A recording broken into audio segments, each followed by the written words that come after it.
Hello, and welcome to a project I have been wanting to work on for a while now. In the retrospect of entry level and lower spec technology, I've always thought of making a decent gaming computer on the cheaper side. Looking at listings on eBay and Amazon, I got to doing some searching. To start us off, for about $90, I was able to find an Optiplex 7040 on Amazon from SJ Computers. Quite honestly, if you wanted to get a computer for basic tasks, either for you or your kid, this is all you really need. It's a complete computer experience right out of the box. Of course, I will always recommend to shop around a bit for the best deals that you can and what it is you want from your computer. Included in the box itself, besides the computer obviously, was a very basic keyboard and mouse combo and a Wi-Fi dongle. The keyboard and mouse, they get the job done, if not a little short cable-wise. The mouse itself also has a really low DPI. You'll see that more in the incoming footage. They are probably about maybe $15 to $20 worth by themselves. The Wi-Fi dongle died on me, but was a very simple $10 replacement. Sure, they're not amazing, but free is free and a very nice inclusion for how little we actually paid here. Inside the system are some pretty decent specs for the price we paid. Our system is running an Intel i5-6500, which is a 4-core and 4-threaded CPU running at 3.2 GHz, which will hopefully turbo up to 3.6. More on that later. We've got 8 GB of 2133 MHz DDR4 RAM, and fun fact, the CPU is also, apparently, compatible with DDR3 low voltage. Not sure why you'd ever do something like that, but it's there if you want to. And just something to take note of if you plan on buying something similar. Now, one of the downsides of this computer is that it only came with a 250GB hard drive, so it's quite slow and not really fit for being a boot drive with what we're going for. Thankfully, this is actually a very simple fix. Given how semi-modern this system actually is, we have an M.2 slot on the motherboard. With that in mind, the first upgrade I've done is a Team Group M.2 SSD for the range of only $22. It is 512 gigabytes, basically double our original capacity, and will give us much better general performance. Granted, this one is SATA 3. You can tell by the 3 notches on the connector, but we really cannot complain for that price. This also has an SLC cache, so it will be reliable for years to come. For our GPU, to keep in line with the budget theme here, I limited myself to something not priced higher than the PC itself. For around $50 on eBay, I was able to pick up an OEM Dell RX 550, a cheap entry-level GPU that came out all the way back in 2017. It doesn't require a 6-pin power connection, so it's perfect for little machines like the Optiplex, who don't really have one. This particular card runs at 1219 MHz on the core and 1500 on the memory. I had to get these results from MSI Afterburner, no place really had it. If you want something a bit more powerful, an RX 6400 can be bought for around $160 on Amazon. Not a bad price for a modern low-profile GPU. Thankfully, with 4 DIMM slots, we were also able to upgrade the RAM without removing the original sticks. I managed to snag a nice deal on eBay listings, getting 8GB of similar RAM for only $10, bringing the total amount to 16, which is perfect for general use and gaming.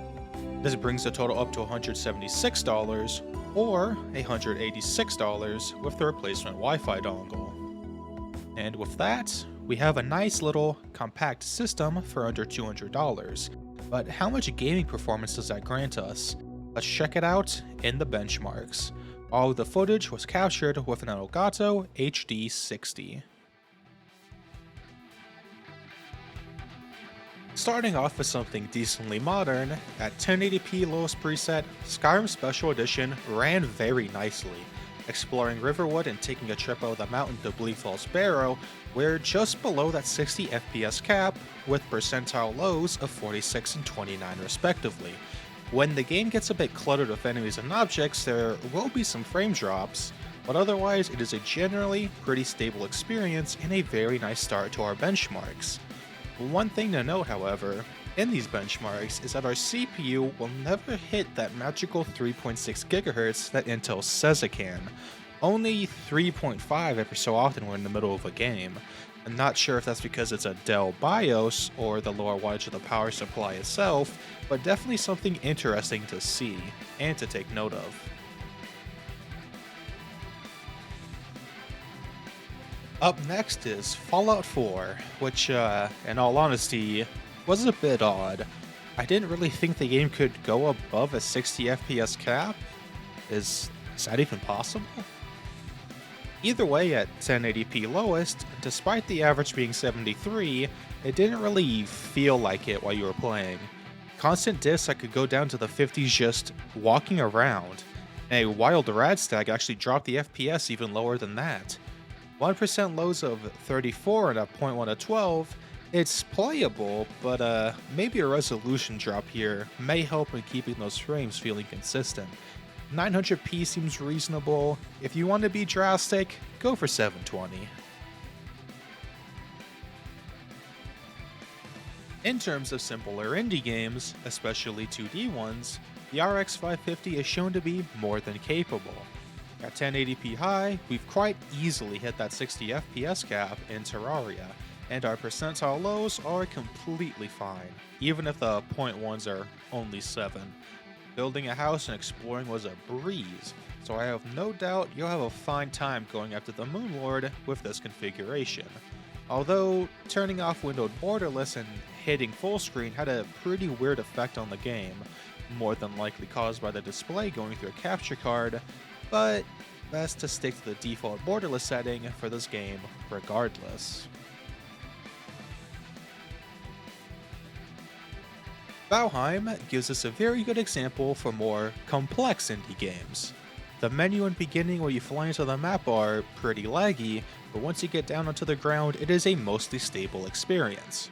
At 1080p lowest settings, we've hit an average frame rate of 57 and a 1% of 38. The 0.1s here are very low, down to 2, but I would attribute that mostly to the game's loading screens instead of just the game itself. Honestly, despite being normally lower than 60 FPS, it didn't feel too bad to play. Stutters weren't bad at all and was overall very playable. A great result for an even greater game.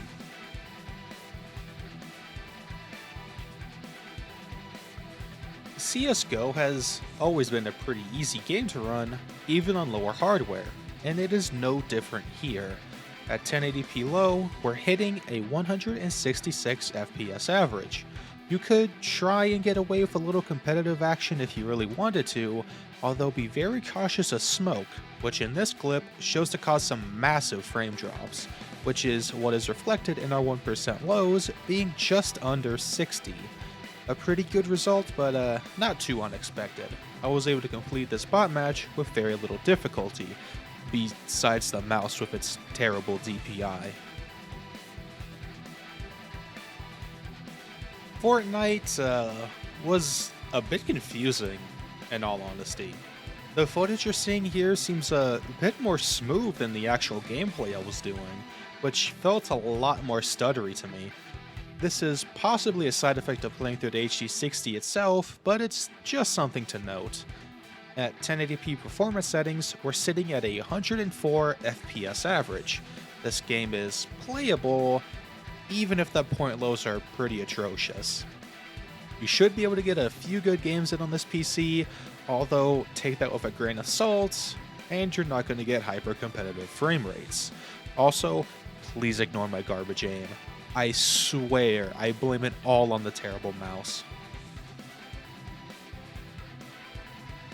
In a result that actually surprised me a little here, Minecraft ran with an overwhelming 338 FPS average, at a render and simulation distance of 10 chunks.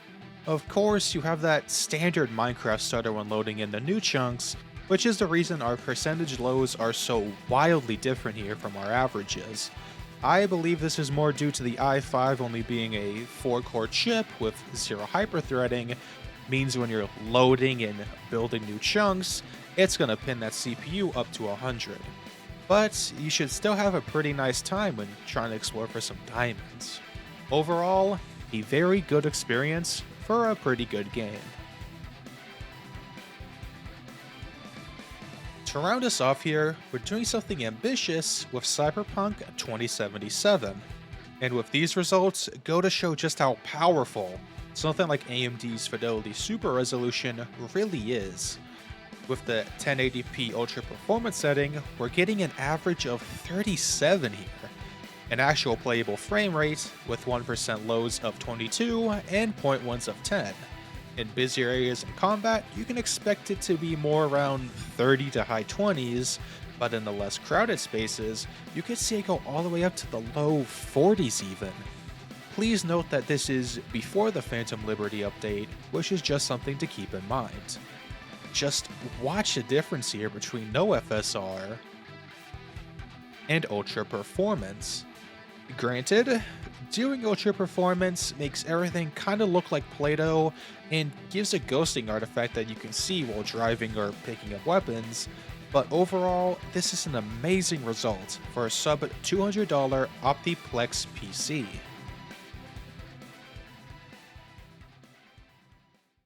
In conclusion, while our aging parts do limit us in what games we can play quite comfortably, especially those modern day AAA ones, this computer still has quite a bit of life left to it and is very snappy in regular day-to-day usage, and much more affordable than a lot of those misleading scam PCs you see going around in online retailers. If you'd like something a bit more powerful, you can splurge a bit more on a newer Optiplex with a newer i5 or even i7, and even that RX 6400 that I mentioned earlier. Although, I'd say once you start hitting that $500 mark and higher, I would also take a look at the used market and see if you can find some more modern parts to build one yourself. This could give you a very nice upgrade path in the future, say like a Ryzen 3rd gen to a 5th gen, and more standardized components, which is good in case of a freak accident occurs and you have to replace something like the power supply. Thank you all so much for watching. I have a few more video ideas in the works, so if you want to see those, be sure to hit that subscribe button. I'd really appreciate it, and I will be sure to see you all next time. Until then.